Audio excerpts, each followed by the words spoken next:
I wanted to do a quick conversation here about choices.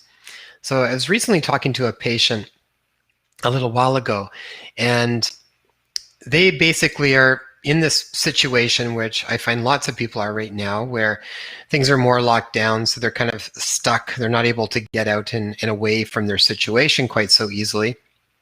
And what's happening is that anything that is not really working for us is all getting brought up to take a really big look at. Because most of the ways that we used to deal with our stressors, whether that was getting out and going to the gym, or was getting out and visiting friends, or it was traveling somewhere, doing whatever it was, and not that there's anything inherently wrong with any of that stuff, those are all great. But if we were using those things and relying on those in order to manage all of the stresses that we're going through, and now they're not there, we're seeing what stresses there are there very clearly. Okay. And so this specific patient that I was talking to has been having a lot of marital strife, and there's a lot of conflict there. And basically, she's just feeling like she can't make decisions and choices on her own accord. It's basically, she's always concerned about what her husband will or won't do, or how he will react to anything that she does. He tries to control certain situations and tell her what she should and shouldn't do.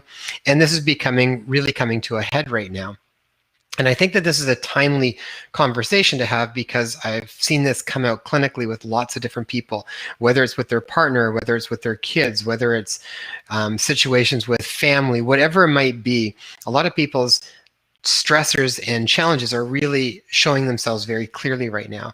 And I think when that does, that's always a good opportunity to pay attention to it, so that we can figure out ways to work with it. What do we need to do? How do we need to make different choices so that our life works better for us? So the thing that was interesting when I was talking to this specific person was, she said that what she really wanted was just to go home. That was what she kept saying, was she just wanted to go home. And so when I asked her what home meant, home basically was that feeling of comfort. It was that feeling of safety. It was the feeling of being heard and being listened to, and that feeling of just being accepted for who you were, without having to constantly be worried about if you're doing something that is going to be accepted by somebody else. And this is really coming up right now in a big way for a lot of people. It's, are you able to live your life in a way that works for you, makes you feel good, and is a way that allows you to make choices that you feel ultimately you need to make for the direction that you want your life to go into, for whatever reason. It doesn't mean that everybody has to agree with that, but you should have the free will and the ability to make these types of choices for your own life. And so it reminded me a little bit that I was doing a meditation a little while ago, or a purification track, from someone named Dr. Jacqueline Hobbs, who has a website at www.oraclegirl.com. And that's Dr. Jacqueline Hobbs. And she runs a bunch of different meditations, or she calls them purification tracks. And the whole idea is that in many ways, we don't even really completely know who we are, because we are so filled up with programs of how we should and shouldn't do things, and programming that's happened from just growing up in this world, from our families, from our parents, from religions, from TVs, from mainstream media, from everything, that basically it's hard to even know exactly who we are at the core of things with all of this programming that's going on. And the purification tracks are designed to help basically detoxify some of the programming, so that we can get closer and closer to who we really are, which ultimately is this essence of pure love. And one of the tracks I was listening to a little while ago was called Other Sources. And it was really interesting, because she basically broke down, there's sort of these two different sources that are sort of running the show in many ways. And so the one that we might be more aware of is when we think about source, or God, or consciousness, or however we want to look at her. Jacqueline would call the essence of who we are as pure love. And so we can be making choices from that place and living in accordance with that, or the other source, which is a bit more of a nefarious type of source. And that source, we know when we are a part of it, is when we are making choices or when we are acting from a place that is with selfishness, greed, fear, or a feeling of ruthlessness where someone feels like they are more superior than another. And she said that as soon as you start to engage in that other source, it's sticky. It's like oil, she said, like you can't get it off your fingers very easily. And when I think about this from sort of a pattern perspective, what happens is that whatever we do routinely starts to become a habit.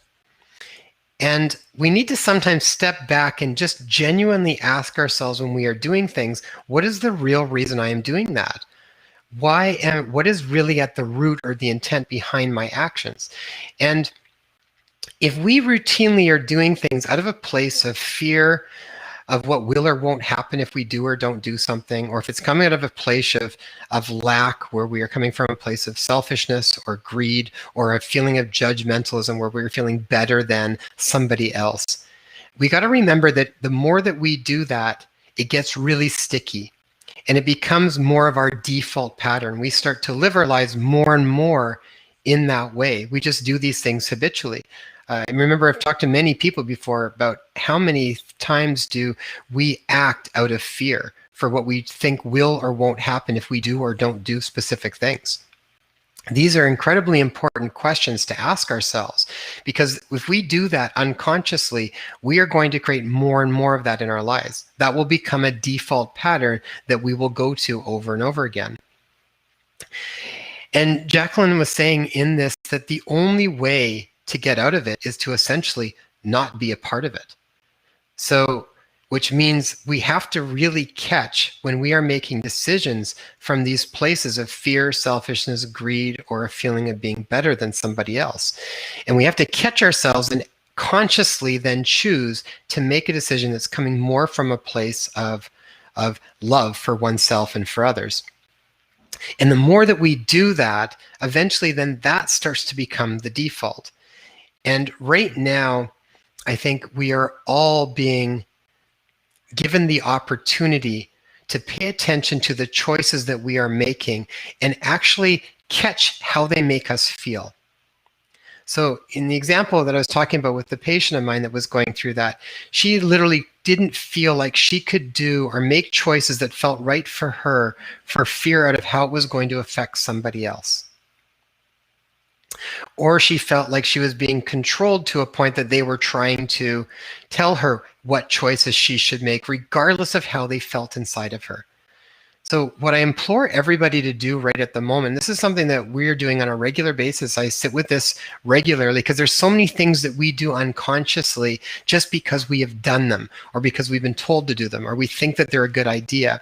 But what I think we need to do is really connect with how these different things make us actually feel.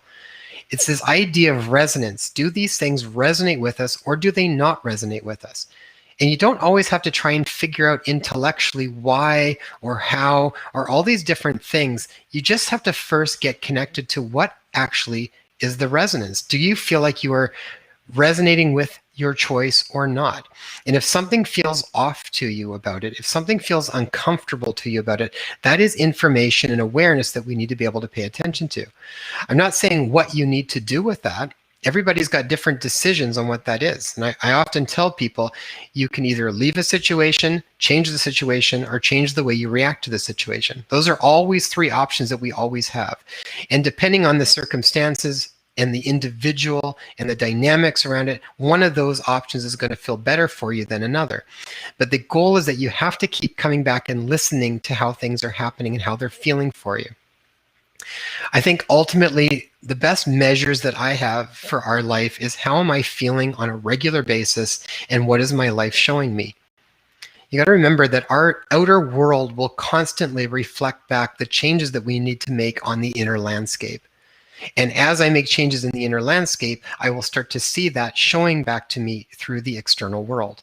So if we don't like what the world is showing us, we need to reflect back and look at how do we need to make certain changes.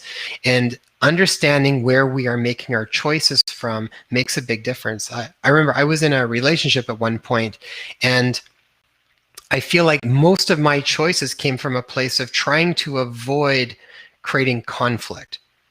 That for me to be completely who I was not totally accepted.